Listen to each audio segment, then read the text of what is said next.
spinsters recommend, just name the kind of man your sister wants and she'll snatch him up. Don't forget to bring her maiden aunts and she'll match him up. Go on, Dolly, if your eldest daughter needs a friend.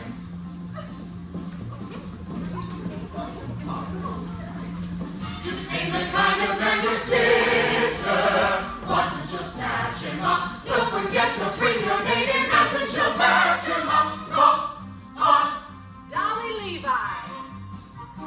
That's right, Mrs. Dolly Levi, born Gallagher. Social introductions, ladies and gentlemen of excellent family, introduced under the most respectable circumstances, conditions, in an atmosphere of elegance and refinement. Object, matrimony. Unfortunately, I won't be able to deliver my usual lightning service today as I have a previous appointment in Yonkers, New York, arranging the second marriage of Mr. Horace Vandergelder, the well-known half-a-millionaire. As my late husband Ephraim Levi always says, that means he's got at least $60,000 in cash. But I'll do my best to have you carry across somebody's threshold before the week is out. Now, I might also mention that I am available for financial consultation, instruction in the guitar and mandolin, short distance hauling, and varicose veins reduced. On Dolly, she's the one the spinsters recommend. Just name the kind of man your sister wants and she'll snatch him up. Don't forget to bring your maiden aunts and she'll match him up. Go on, Dolly. Mrs. Levi. Mr. Kemper, the artist.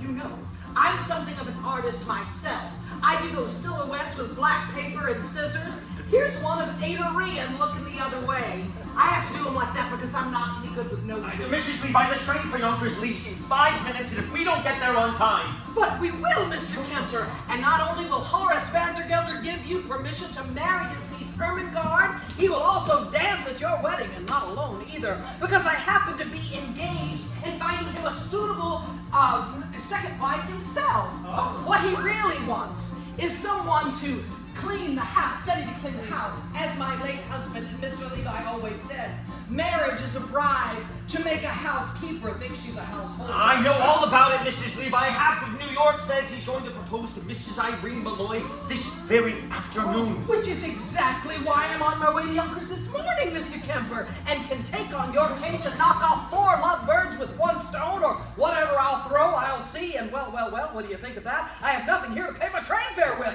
only large bills, 5 and 7. I have some change here somewhere. And I only hope this isn't a wild goose chase, Mrs. Levi. And speaking of poultry, I'm also available for fresh Jersey eggs, surgical corsets reboned, ears pierced, and pierced ears replugged. Mrs. Levi! Just name the kind of man your sister wants and she'll snatch him up. Don't forget to bring your maiden aunts and she'll match him up. Go on, Dolly. Tell me, Mrs. Levi, what's in all of this for you? A living, Mr. Kemper. Some people paint, some sew, I meddle. Go ahead and take off the chairs, please, and then we'll carry on.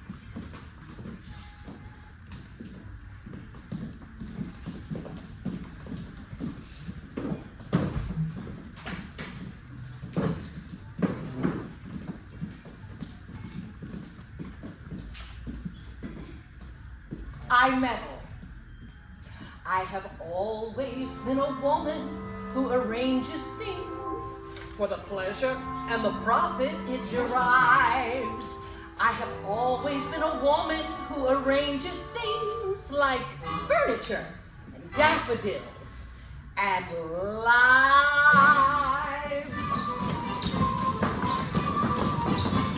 A man with a timid top meets a girl with a diffident air. Why should the tortured creatures beat around the bush when heaven knows Mother Nature always needs a little touch? So I put my hand in there. I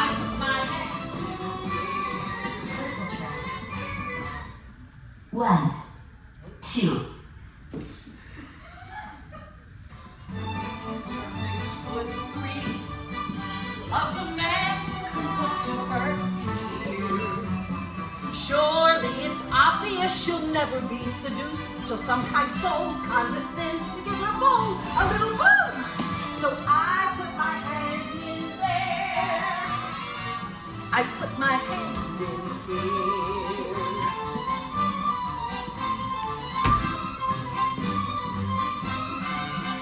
I have always been a woman who arranges things. It's my duty to assist the Lord above. I have always been a woman who arranges things like luncheon parties, poker games, and love. My aplomb with cosmetic art turned a frump to a trump lady fair. She had a countenance a little bit like Scrooge, but oh, today you would swear the Lord himself applied the rouge when I put my hand in there.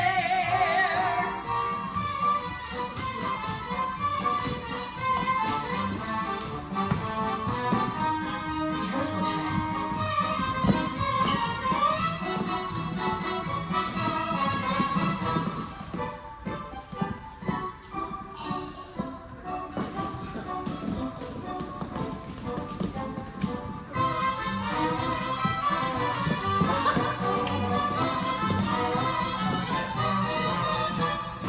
I put my hand in here and just a little turn, a little hip, a little curl, a little shape, a little mold, a little some poor chap gets sold a little. When I use my fist a little, some young bride gets kissed a little. Pressure with the thumbs, practically comes when I put my hand in there.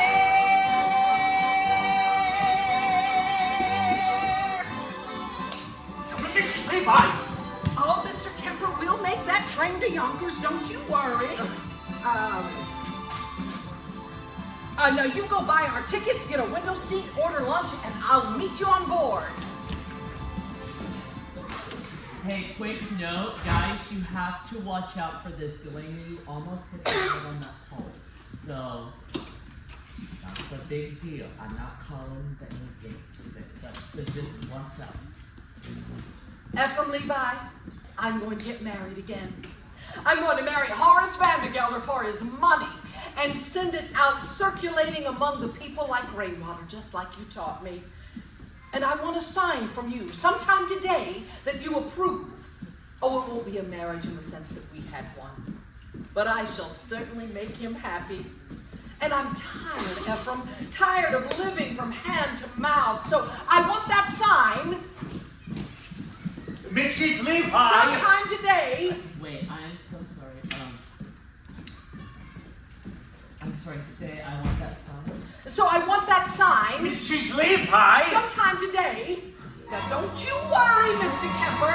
We'll make that train. We'll get to Yonkers. You'll marry Ermengarde. Just leave everything to me. But when my little pinky wiggles, some young maiden gets the giggles. Then I make my knuckles active. Mine, he says, she's so attractive. Then I move my index fidget. Fidget. Then I cruise my palm. The preacher reads a psalm when I put my hand in there.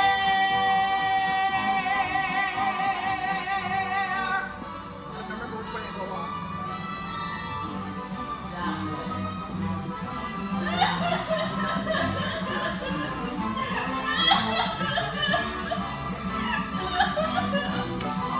Damn! How can I be expected to play Yonkers by Yonkers with all that bellowing in my ears? I can't help it, Uncle. I love Ambrose Kemper. And I say you're too young to be in love with anybody. Here, take this. I'm not too young.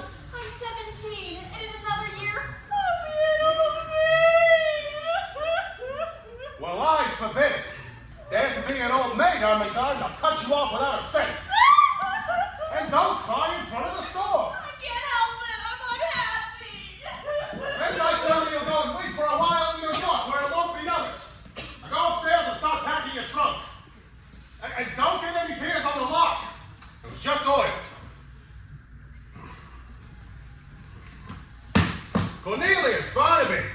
You stamped Mr. Vandergelder? I did. I've got news for you both. I'm going to New York this afternoon to march in the 14th Street Association Parade. And when I get back, you're going to have a mistress. I'm too young, Mr. Vandergelder. Not yours, hell and damnation, mine. I mean, I'm getting married again. And in honor of the occasion, I've decided to promote you, Cornelius, to chief clerk. And what am I now, Mr. Vandergelder? You're an impertinent fool, that's what you are. And I'm promoting you from impertinent fool to chief clerk. Any more questions? Yes. What? Does the chief clerk get one evening off a week? So? That's the way you thank me for your promotion, is it? No, sir, you'll attend to the store as usual. Now get back to work. And don't forget to put the lid on the sheep dip. Evenings off, marrying artists, foolishness. 99% of the people in this world are fools. And the rest of us are in great danger of contamination. Why, even I was once young, which was foolish, and got married, which was foolish, and was poor, which was more foolish than anything else. And then my wife died, which was foolish of her.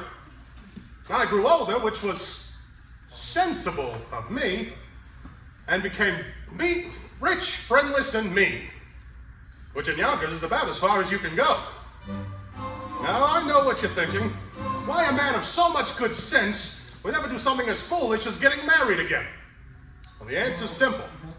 This house without a woman would be an empty shell. And pretty dirty, too.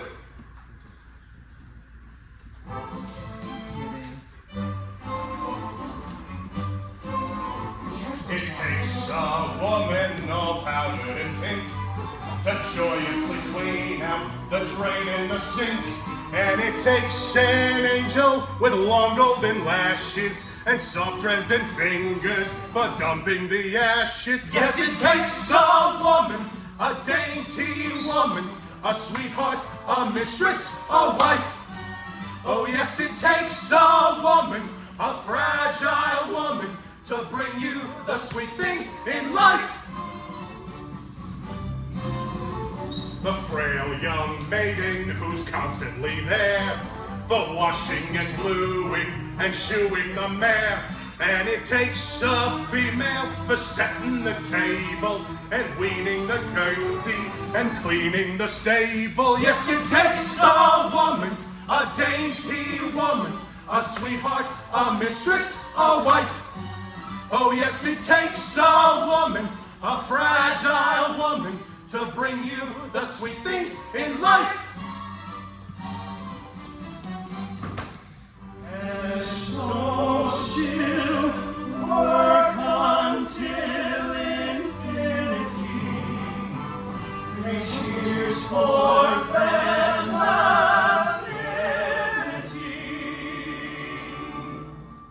Rob,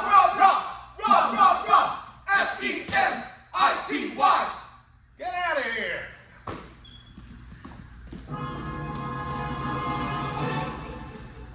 And in the winter she'll shovel the ice and lovingly set out the traps for the mice. She's a joy and treasure, for practically speaking, to whom can you turn when the plumbing is leaking? To that dainty woman, that fragile woman, that sweetheart, that mistress, that wife. Oh yes, it takes a woman, A husky woman, to bring you the sweet things in life. oh yes, it takes a woman, a dainty woman, a sweetheart, a mistress, a wife.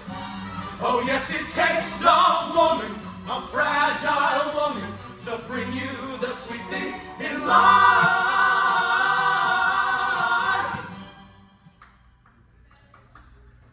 All right, get out of here, all of you. Congratulations! Congratulations! 1,000 congratulations! What? Congratulations, Mr. Vandergelder! All of New York is buzzing with the news that you practically proposed to Irene Malloy. The streets are lined with eligible young ladies prostrate Oh, my congratulations and sympathy. Sympathy? Did I say that? Oh, a slip of the tongue, that's all. No, I'm delighted with the happy news. After all, she wasn't easy to unload. By that I mean, you know, what people said. But I, for one, never once believed the rumors. No, I didn't. Rumors? What rumors? Nothing to get upset about, Mr. Van der Gelder. I mean, according to all known facts, her first husband passed quite naturally. It's just that he went so sudden. A few spoons of chowder she made special for him, and but it could happen to anyone. No, there's no truth in it. Just one word of advice, Mr. Van der Gelder. Eat out. Well, now, hold on, Mrs. Levi. You mean to say that Mrs. Malloy... I mean to say nothing, Mr. Van der Gelder. Just friendly advice. Keep away from the chowder. Oh, by the way, she's ordered her wedding gown. Beautiful. You should see it. Black. But, well, as I said before, Mr. Van der Gelder, congratulations on your forthcoming nuptials, and may you rest in, may guardian angels watch over you both, particularly at dinner. Now, look here, Mrs. Levi. You introduced me to Mrs. Malloy, and rumors or not, I intend calling on her this afternoon, as arranged. Very well, Mr. Van der Gelder. Then there's nothing more for me to do than to go back to New York and tell the other girl, the heiress, not to wait. What did you say? Nothing, a word. Heiress. Well, particulars, Mrs. Levi. I demand particulars. Her name. Her name? Mm-hmm. Money. Ernestina Money. What a lovely, lovely name. Picture it, if you will. Hair as shiny as a newly minted dime. Eyes as big round as silver dollars. Skin as soft and mossy as an old greenback. I can feel her now. Age 19. Weight 102. Waist 47. Waist 47? That's with the money belt. Now, I could arrange for you to meet this Ernestina this very afternoon. I ain't got time, Mrs. Levi. Gotta bring my niece Ermengarde to New York this afternoon, till she forgets a certain Ambrose Kemper. I could do that for you, Mr. Van der Gelder. I know just how to handle such things. Well, then I'm marching in the 14th Street Parade. What an amazing coincidence. Guess who's been chosen to ride on the main float, the spirit of 14th Street? Miss Money. Her mother was a cash, you know. All right, Mrs. Levi. I'll meet Miss Money at the parade. But I still intend paying another call on Miss Malloy first. Oh, dear. The races you make me run. Very well, Mr. Van der Gelder. I'll meet you on that bench in front of Miss Malloy's hat shop at 2:30 as usual. Now, one more thing, Mrs. Levi. Suppose I decide against Mrs. Malloy and I don't like Miss Money neither. Well, then I happen to have another name on my list, Mr. Van der Gelder. A name I know as well as my own, but let's not go into that right now. It'll all come up in good time. Don't you worry about it. Well, just wait till you see Ernestina Horace, a vision, a dream. It takes a woman all powdered and pink to joyously clean out the drain in the sink. And it takes an angel with warm golden lashes and soft-dressed fingers for dumping the ashes. Yes, it takes a woman.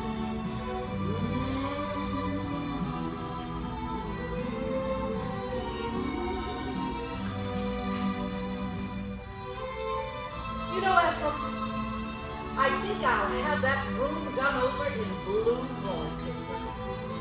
Yes, in blue. Ermengarde, Ambrose, come on out here. We've got plans to make.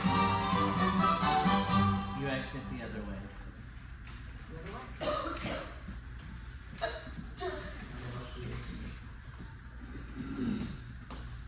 Chief clerk! Promoted from chief clerk to chief clerk.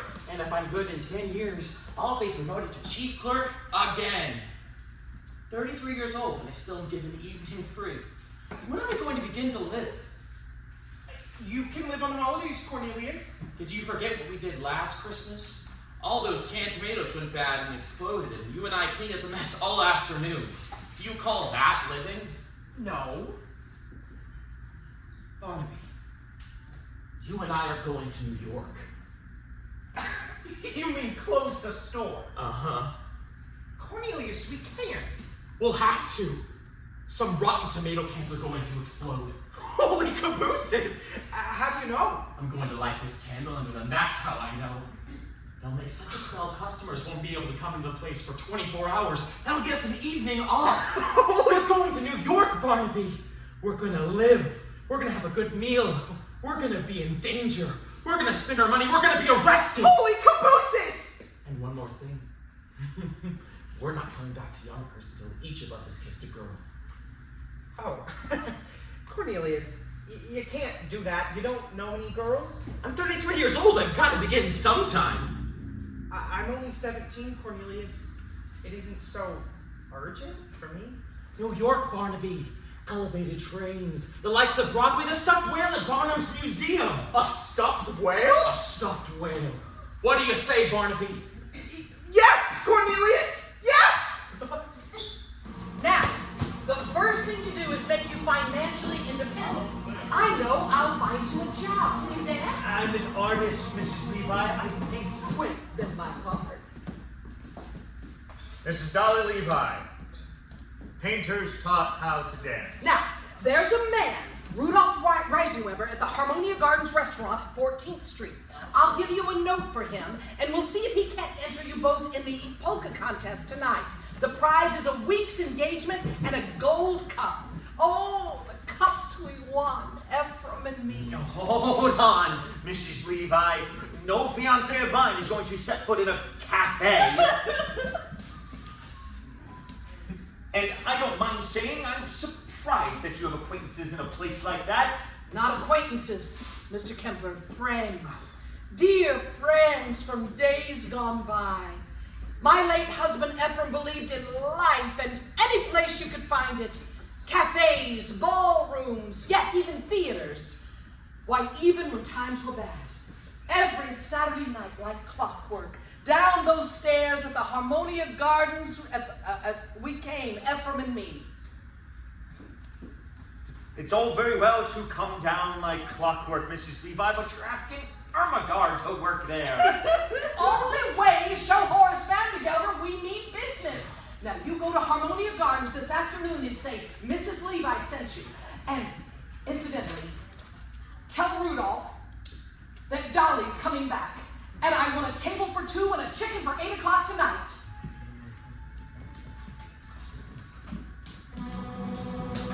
Rehearsal tracks. Holy cabooses! Cornelius, they're swelling up like they're ready to burst! Come on, I can smell them from out here! Let's get dressed, Barnaby.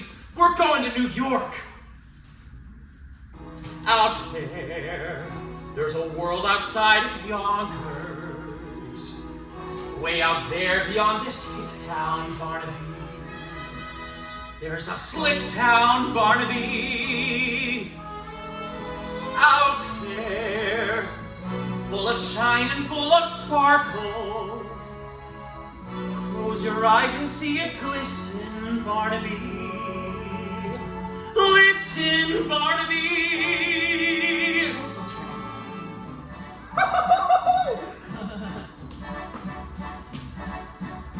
Put on your Sunday clothes, there's lots of world out there. Get out the brilliantine and dime cigars.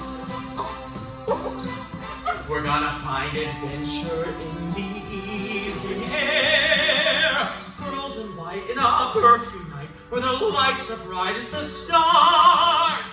Put on your Sunday clothes, we're gonna ride through town. And one of those new horse-drawn open cars. We'll see the shows at Delmonico's and we'll close the town in the world. And we won't come home until we've kissed a girl.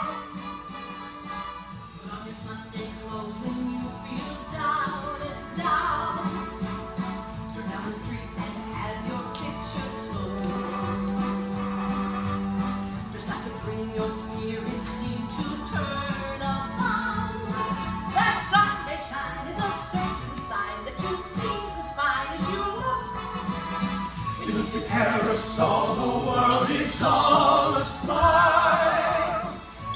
feel brand new down to your toes.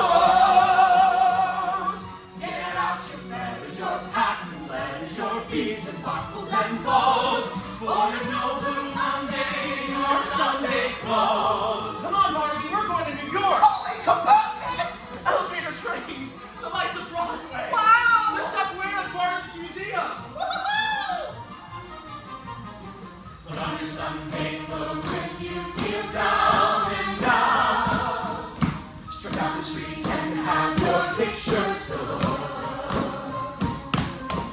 Like a dream, your spirit seemed to turn about. That Sunday shine is a certain sign that you feel as fine as you look.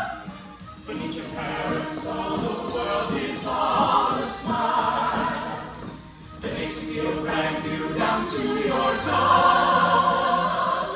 Get out your feathers, your patent leathers, your beads and buckles and bows. For there's no Blue Monday in your Sunday clothes.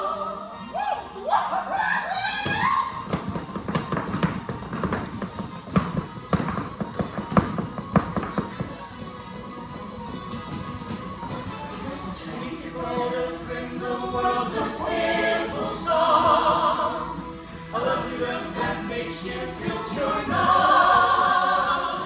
Get out your slippers, your flannel knickers, your red suspenders and bows. For there's no Blue Monday in your Sunday clothes. Ermengarde, stop sniveling. Don't cry on the valises. We haven't missed a train yet, thank the Lord. Lovely, you're improving. Now get all 11 pieces. We're 7 minutes late. All aboard!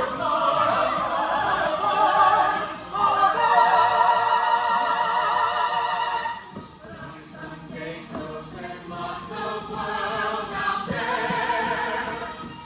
Rumpus and cravat and cotton shoes. For I can feel adventure in the evening air.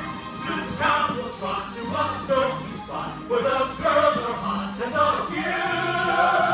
On your bicycle and at the turns of come. Where a handmade bracelet not in love. We'll join the Astors and Tony Pastors and Lisa Positive Up. But we won't come home. But we won't come home. But we won't come home until we fall in love.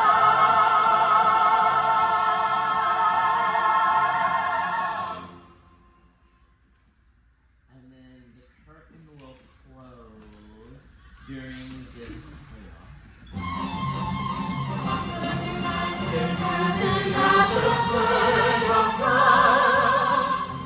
Where a handmade graceway bought in love. We'll join the Astors and Tony Pastors and make some positive love. But we won't come home. But we won't come home. But we won't come home until we fall in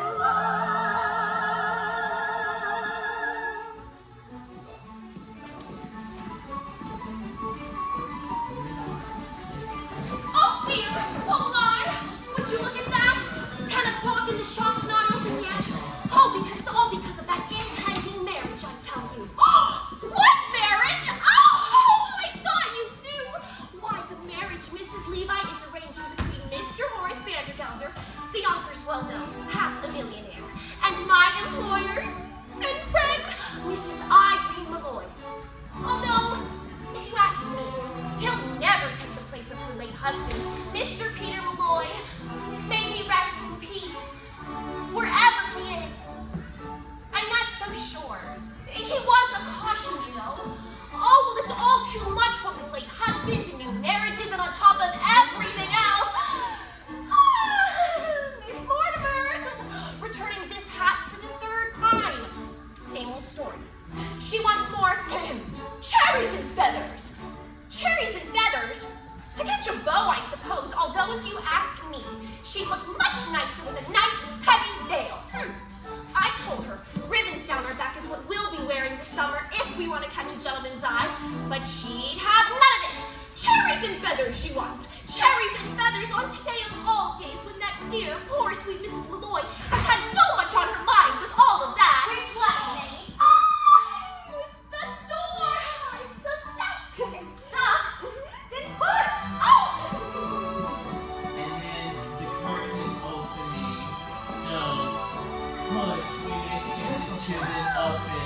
But no. I'll fade out the music if we still have it. I bet it will be a long time.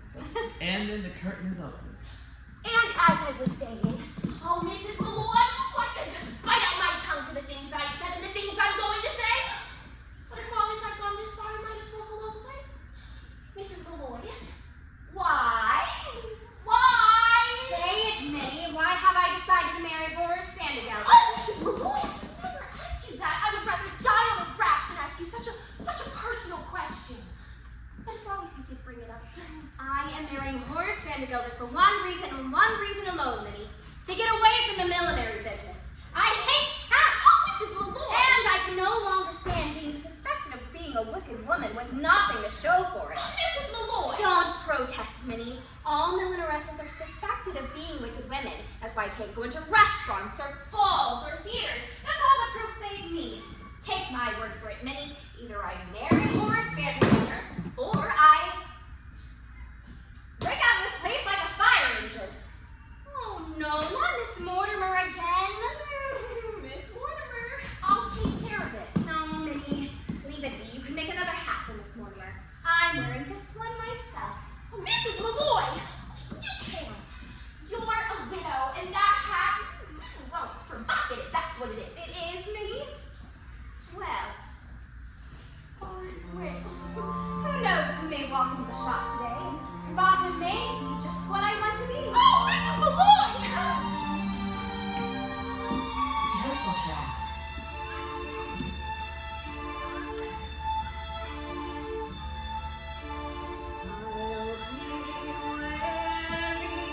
Ribbons down my back, somber, and green, and streaming in the yellow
don't.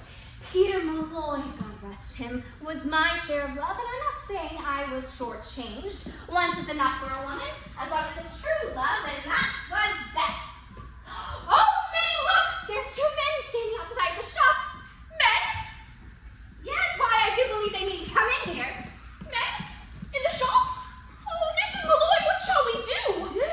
Why, flirt with them, of course. You can have the short one.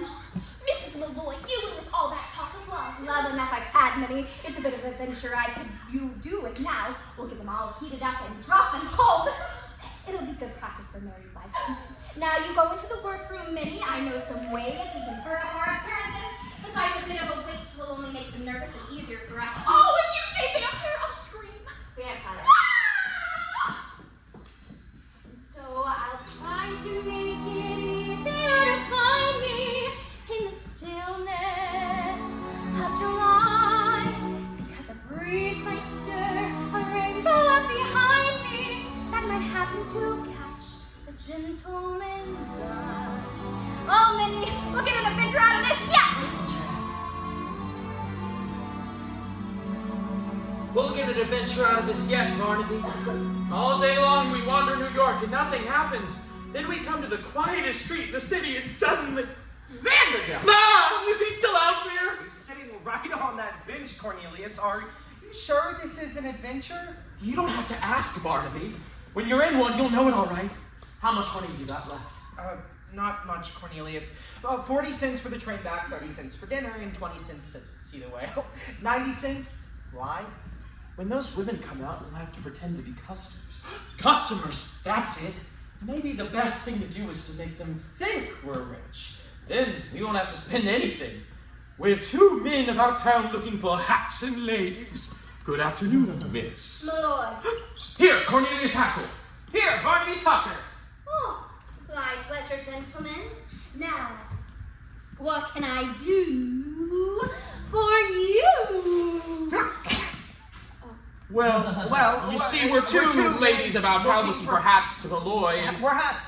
we want a hat for a lady, of course. And everybody said to go to Mrs. Malloy's because she's so pretty. I mean, her hats are so pretty. And so reasonable, Cornelius. As reasonable as under $1 would still leave us enough to see the whale. You gotta pay him no mind, ma'am. He's come all the way from Yonkers to see the stuffed whale, and he's all excited. Just keep an eye on that street, Barnaby, and maybe you'll see it pass by. Is it big and black with neat little red eyes? Yes. Sitting right on that bench. Excuse me, but did you say Yonkers, Mr. Hackle? Oh, yes, ma'am. Yonkers. And forgive me for saying this, but you should see Yonkers. By that, I mean perhaps Mr. Malloy would like to see Yonkers too. Oh, I'm a widow, Mr. Hackle. You are? Barnaby, she's a widow. Oh, that's too bad. I'm sure Mr. Malloy would have enjoyed Yonkers, especially in that hat. I mean, on you, of course, not Mr. Malloy, may he rest in peace. You're Catholic, aren't you? Well, don't let that worry you. I'd be willing to change. Mrs. Malloy, if you should ever happen to be have a Sunday free in the near future, I'd be more than pleased to show you Yonkers from the top to bottom. Well, as a matter of fact, Mr. Hackle, I might be there sooner than you think. Oh, really? You see, I have a friend who lives in Yonkers. Do you? Perhaps you know him? Well, perhaps we know him. Oh, it's always so foolish to ask in cases like that, isn't it? It's a Mr. Vandergelder. Horace Vandergelder? Vandergelder's hay and feed? Do you know him? Ah! No. Well, Mr. Vandergelder's a substantial man and well-liked, they tell me. A lovely man, Mrs. Malloy. Just lovely. He has only one fault as far as I know. He's as rough as nails. Cornelius, I think... Now, I wonder if your friend might like this one. Begging your pardon, Mrs. Malloy. Mr. Gentleman, what are you doing? Mrs. Malloy will explain later. Come out here, Miss Minnie! Oh, we're as innocent as can be, Miss Malloy. Oh, well, really, Mr. Hackle, Mr. Tucker, I insist that you both come out of there or I'll be forced to. Mr. Vandergelder. Mrs. Malloy. Miss Levi isn't around here, is she? How was she supposed to meet me on that bench 10 minutes ago?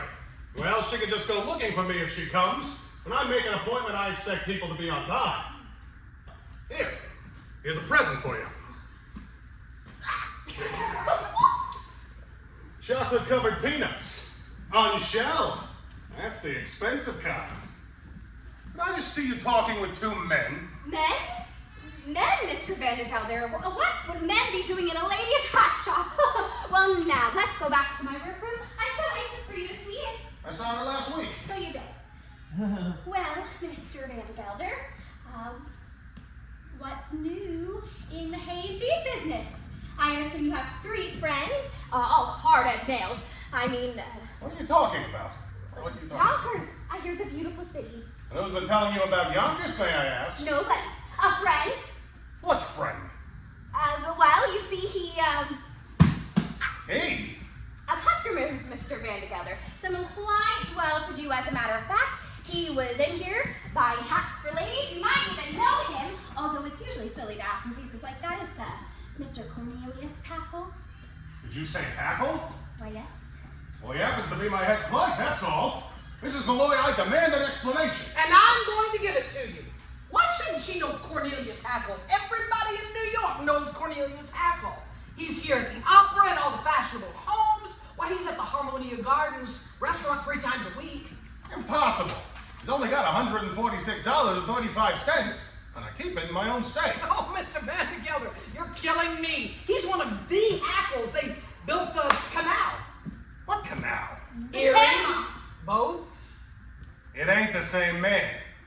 Why, who took the horses out of Jenny Lynn's carriage and pulled her through the streets? Cornelius Hackle. And who dressed up as a waiter at the Fifth Avenue Hotel, dropped an oyster down Mrs. Astor's... Oh, I can't say it, but it was Cornelius Hackle. He's the playboy of New York.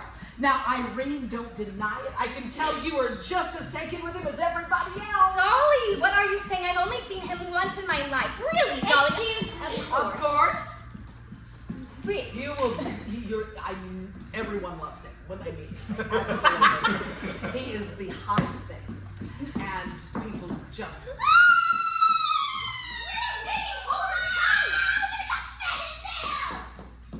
Now look here, if there's a man in that closet... Oh, Mr. Hatfield, you can't. It's too dangerous.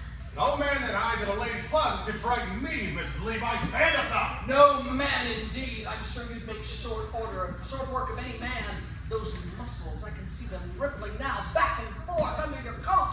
Ripple, ripple, ripple, back and forth. Ripple, ripple, ripple. For the last time, Mrs. Levi, will you stand aside? Stand indeed, Mr. Vandergelder. That's exactly what the court will want to know when you're accused of entering that closet without a search warrant. I mean, what do you stand for if you don't stand for the law of this great land? I know what I stand for. I stand for motherhood, America, and a hot punch for orphans. Take off your hat, sir. Betsy Ross's flag is passing. Do you see him on the hills at Gettysburg? Neath that great triumphal arch. If you see him as he's trampling through the grapes of wrath, stand up and march, march, march. Has this not affected you, sir? I came here at 14 years of age as an immigrant girl from a land that oppressed my people, and I must echo here what was said by the great and patriotic American, Moses. Moses. I stand for motherhood, and our punch for orphans. Take off your hat, sir. Their tears hang you will pass. Do you see him on that Gettysburg? Neath that great triumphal arch. If you hear him singing Dixie in the sugar cane, stand up and march, march, march. I stand for motherhood, America, and the hot for orphans. Take I off grant your I have a hat, right to sir. give Betsy boy my Ross's flag is dream. passing. In the words of Lincoln, one if I land and two if I shoot. Yes, Neath that great triumphal arch. Oh, Stonewall. If you see him tramping through the breeze of wrath, stand up and march, march. 407 years ago. March, march, march. You're more perfect, you. March, march. Damn the torpedoes, full speed ahead. March, march, march.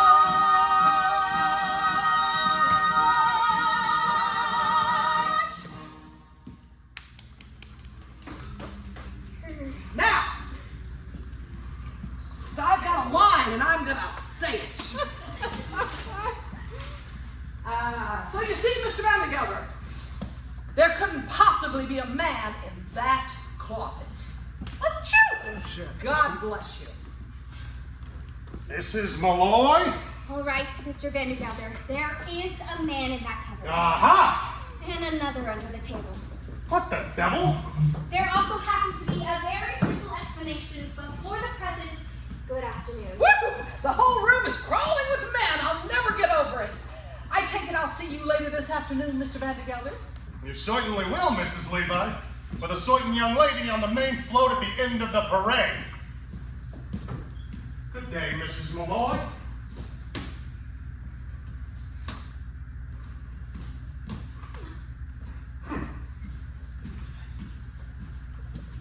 Mrs. Malloy, I can explain everything. You see, I do not wish to hear any explanations, Mr. Hackle. Just you and Mr. Tucker, do me the pleasure of leaving my shop at once, or I'll send for Officer Gogarty. Well, if you ask me, Irene, sending for the officer is letting them off way too easy. The law courts, that's where they belong. I've been adding up all the legal offenses these two have committed, and believe me, you've got grounds for at least 2 writs, a compos mentis, and a garnishee. Now, the main thing is to show that you tried to settle it amicably. First, have dinner with them. dinner? Is that absolutely necessary, Dolly? It's the way things are done in the law courts, Irene. Dinner first, then garnishee. Well, if it must be, Mr. Hackle, Mr. Tucker, you may take Miss Fay and myself to dinner. Delighted, Mrs. Malloy. I speak for Barnaby, too. Now, I hear there's a very nice restaurant in the railroad station. Oh, no, Mr. Hackle. If the Harmonia Gardens is good enough for your fashionable friends, it's good enough for us.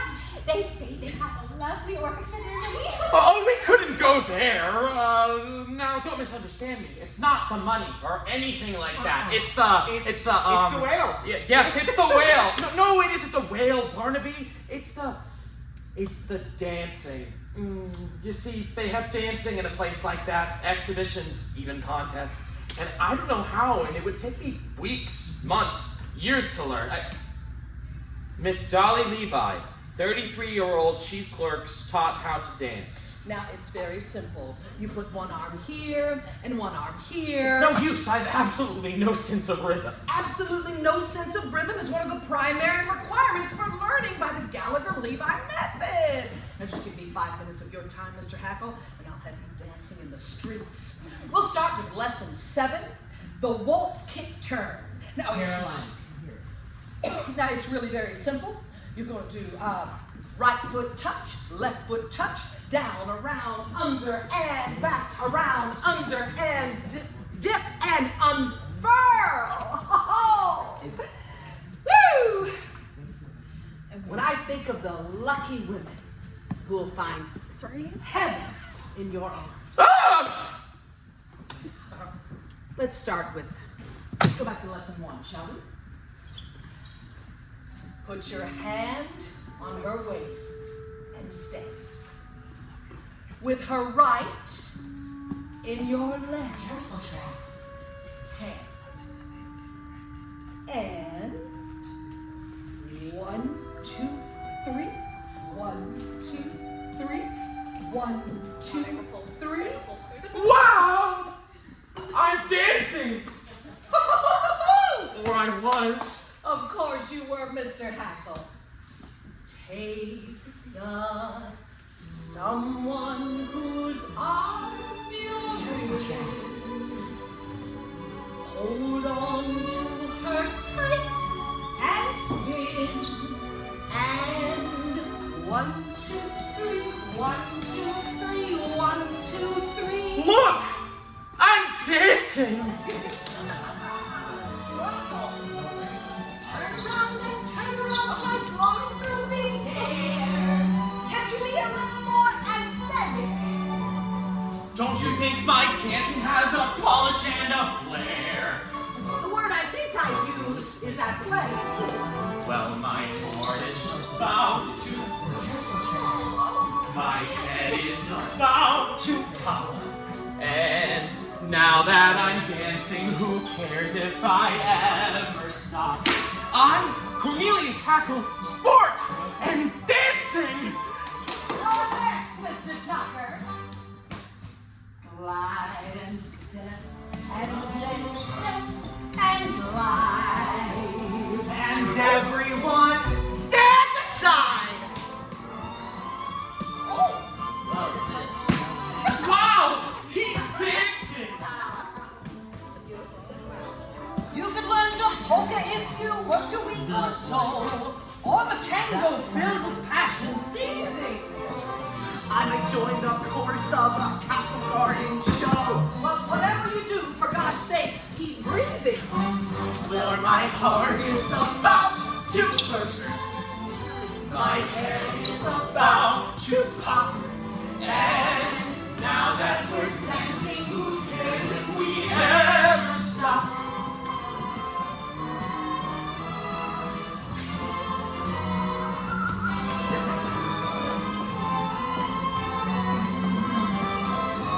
Rehearsal tracks.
Girl, what happened? I mean, that's basically when the choreo ends anyway, so like, I'm gonna turn it to my mom. I mean, it's still. y'all still have your part. Yeah. You want to choose the market or for the video site? Well, Oh, someone hit a button? No?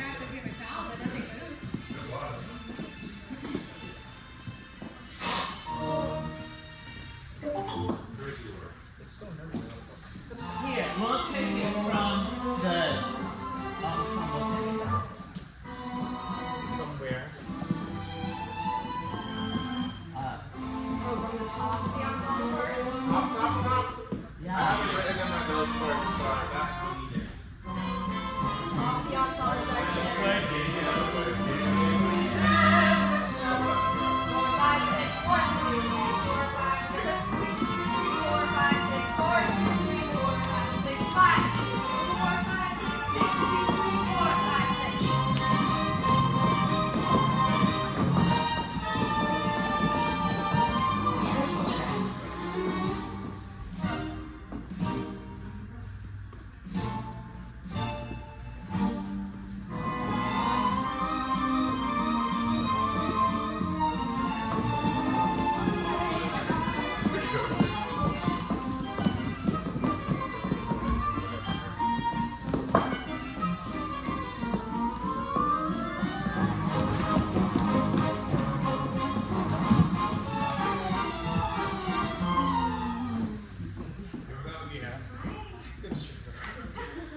Gigi would be great. I mean, that's where the choreo ends anyway, Yeah. so perfect.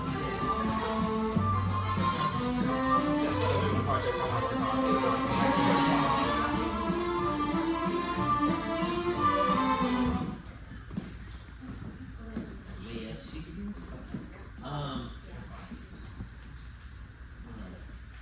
it was absolutely gorgeous.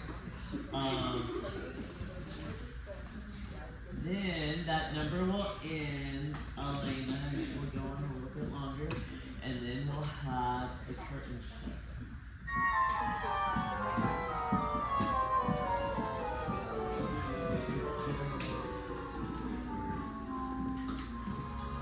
Well, well. Alright, parade, we're on stage. Set for Look parade, who's please. here. Miss Levi. How are you, Mrs. Levi? How are you, Mrs. Rose? All the same. Pains in my back, aches in my sides, and stabs in my liver. I'm fine. My daughter Fanny got married, you know. Did she? A year ago last September. It's been such a long time since you lived here, Mrs. Levi. Such a long time. Ephraim, let me go. It's been long enough, Ephraim. Every evening for all these years, I've put out the cat, I've locked the door, made myself a little rum toddy. And before I went to bed, I said a prayer, thanking God that I was independent, that no one else's life was mixed up with mine. Then, one night, an oak leaf fell out of my Bible. I placed it there when you asked me to marry you, Ephraim. A perfectly good oak leaf, but without color, without life. And then I suddenly realized that I was like that leaf. For years, I had not shed one tear, nor had I been filled with the wonderful hope that something or other would turn out well. And so I decided to rejoin the human race. And Ephraim, I want you to give me away. Before the parade passes by, I've got to get in step while there's still time left. Before the parade passes by.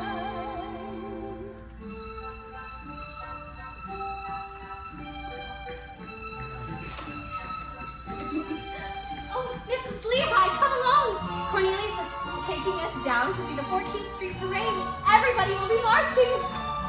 Why, Irene, you're crying. Oh, Dolly, the world is full of wonderful things. Come with us, Dolly.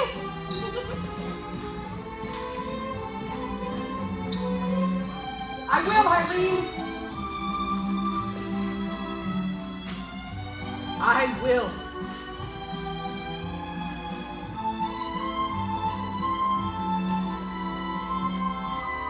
Before the parade passes by, I'm gonna go and taste Saturday's high life. Before the parade passes by, I'm gonna get some life back into my life. I'm ready to move out in front. I've had enough of just passing my life with the rest of them, with the best of them. I can hold my head up high, for I got a goal again. I gotta drive again. I wanna feel my heart coming alive again before the parade passes by. Look at that crowd up ahead. Listen and hear that brass coming rolling. Look at that crowd up ahead. Pardon me if my old spirit is showing. Those lights over there seem to be telling me where I'm going. When the whistles blow and the cymbals crash and the sparklers light the sky. I'm gonna raise the roof. I'm gonna carry on. Give me an old trombone. Give me an old baton before the parade passes by. Passes by. Listen and hear that brass harmony grow.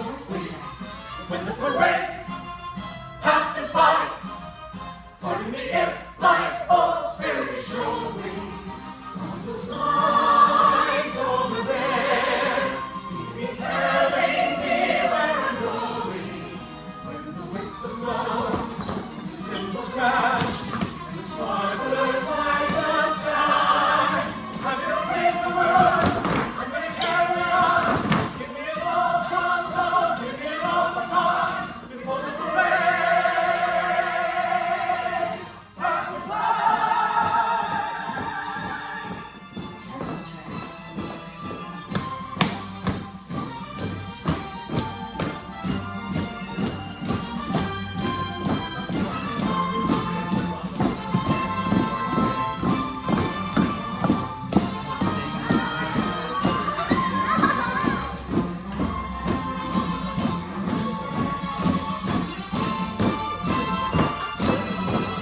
I'm gonna raise the roof.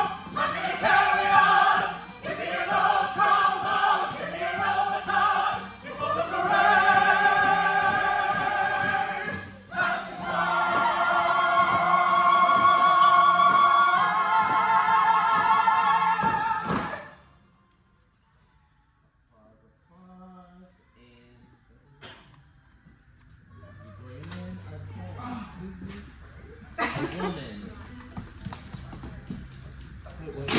Okay, why are we taking my keys?